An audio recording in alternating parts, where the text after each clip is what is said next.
Hello, everybody. It's Cody at Cody's Reading Time. I'm back again with another story out of the Yellow Fairy book by Andrew Lang, and this one is called The Golden Crab. I hope you enjoy it, and if you do enjoy my narrations, please subscribe. I upload new stories from different fairy tale books every single day, and there will always be something new to listen to. All right, let's get started in on The Golden Crab. Here we go. Once upon a time there was a fisherman who had a wife and 3 children. Every morning he used to go out fishing, and whatever fish he caught he sold to the king. One day, among the other fishes, he caught a golden crab. When he came home he put all the fishes together into a great dish, but he kept the crab separate because it shone so beautifully, and placed it upon a high shelf in the cupboard. Now, while the old woman, his wife, was cleaning the fish and had tucked up her gown so that her feet were visible, she suddenly heard a voice which said, let down thy petticoat, that lets thy feet be seen." She turned round in surprise, and then she saw the little creature, the golden crab. "What? You can speak, can you, you ridiculous crab?" she said, for she was not quite pleased at the crab's remarks. Then she took him up and placed him on a dish. When her husband came home and they sat down to dinner, they presently heard the little crab's voice saying, "Give me some too." They were all very much surprised, but they gave him something to eat. When the old man came to take away the plate which had contained the crab's dinner, he found it full of gold, and at the same time happened every day. He soon became very fond of the crab. One day the crab said to the fisherman's wife, "Go to the king and tell him I wish to marry his younger daughter."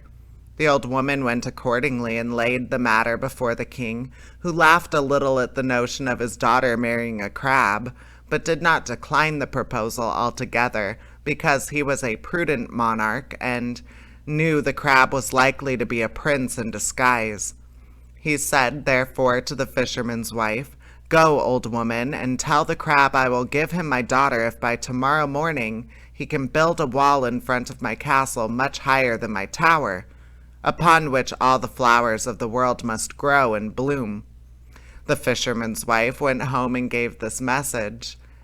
Then the crab gave her a golden rod and said, "Go and strike with this rod 3 times upon the ground on the place where the king showed you, and tomorrow morning the wall will be there." The old woman did so and went away again. The next morning, when the king awoke, what do you think he saw? The wall stood there before his eyes exactly as he had bespoken it. Then the old woman went back to the king and said to him, "Your Majesty's orders have been fulfilled."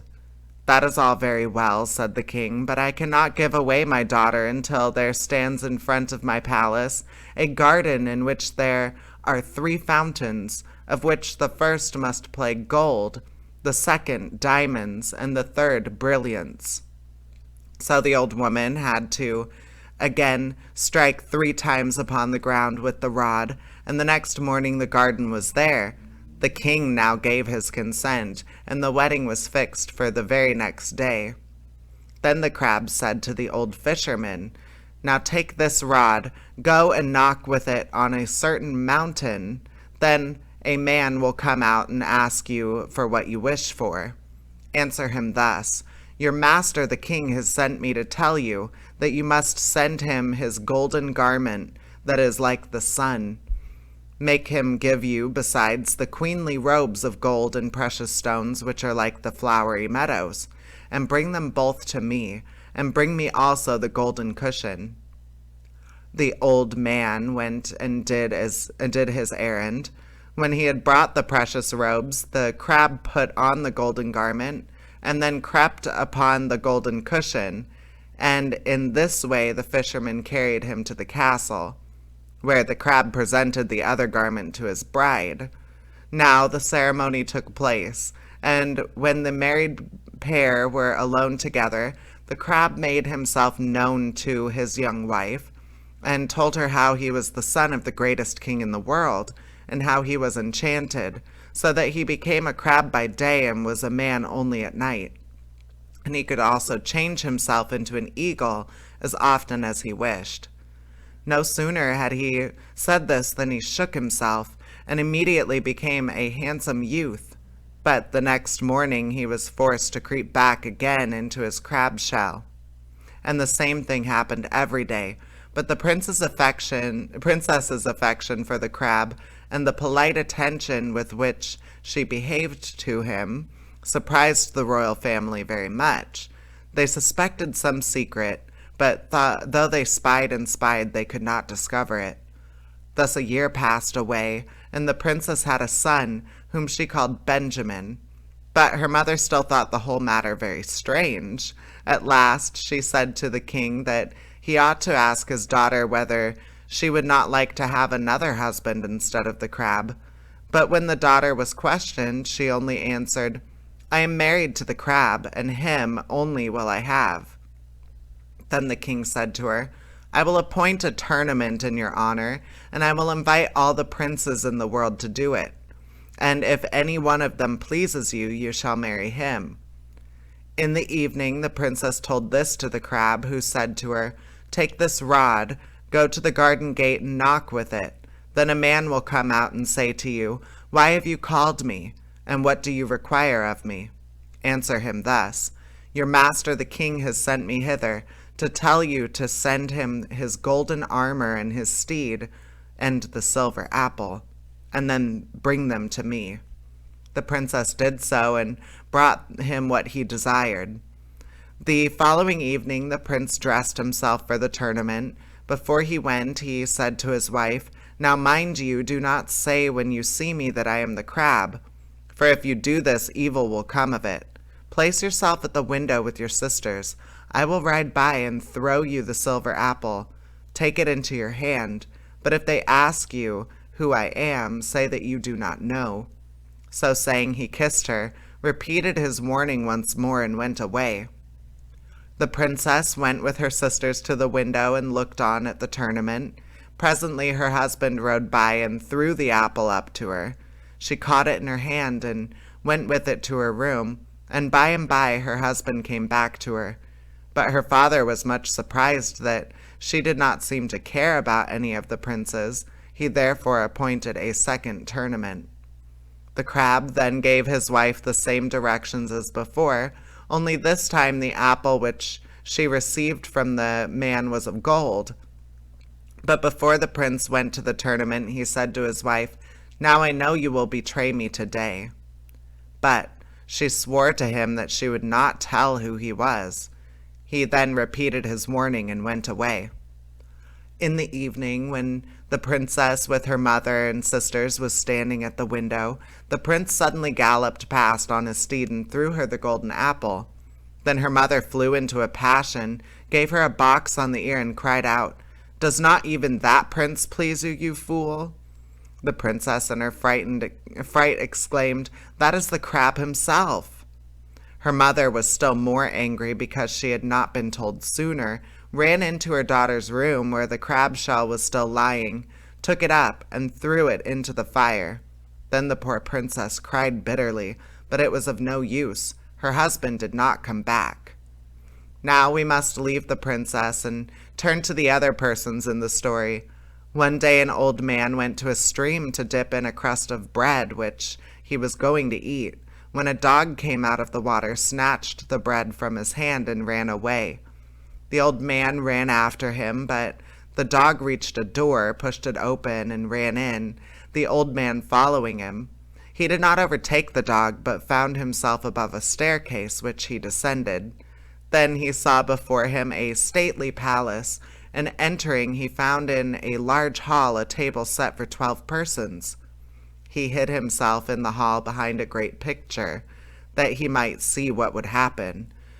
At noon he heard a great noise, so that he trembled with fear. When he took courage to look out from behind the picture, he saw 12 eagles flying in. At this sight his fear became still greater. The eagles flew to the basin of a fountain that was there and bathed themselves, when suddenly they were changed into 12 handsome youths. Now they seated themselves at the table, and one of them took up a goblet filled with wine and said, "A health to my father." and another said, "A health to my mother." And so the healths went round, and then one of them said, "A health to my dearest lady, long may she live and well, but a curse on the cruel mother that burnt my golden shell." And so saying, he wept bitterly. Then the youths rose from the table, went back to the great stone fountain, turned themselves into eagles again, and flew away. The old man went away too, returned to the light of day, and went home. Soon after he heard that the princess was ill, and that the only thing that did her good was having stories told to her. He therefore went to the royal castle, obtained an audience of the princess, and told her about the strange things he had seen in the underground palace. No sooner had he finished than the princess asked him whether he could find the way to the palace. Yes, he answered, certainly. And now she desired him to guide her there at once. The old man did so, and when they came to the palace, he hid her behind the great picture and advised her to keep quite still. And he placed himself behind the picture also. Presently the eagles came flying in and changed themselves into young men, and in a moment the princess recognized her husband amongst them all, and tried to come out from her hiding place. But the old man held her back. The youths seated themselves then at the table, and now the princess said again, while he took up his cup of wine, "A health to my dearest lady, long may she live and well, but a curse on the cruel mother that burnt my golden shell."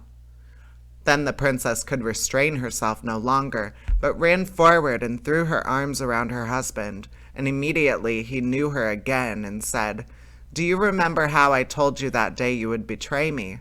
Now you see that I spoke the truth. But all that bad time is past. Now listen to me. I must still remain enchanted for 3 months. Will you stay here with me till that time is over?"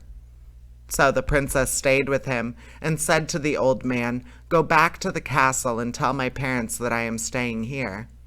Her parents were very much vexed when the old man came back and told them this, but as soon as the 3 months of the prince's enchantment were over, he ceased to be an eagle and became once more a man, and they returned home together, and then they lived happily, and we who hear the story are happier still.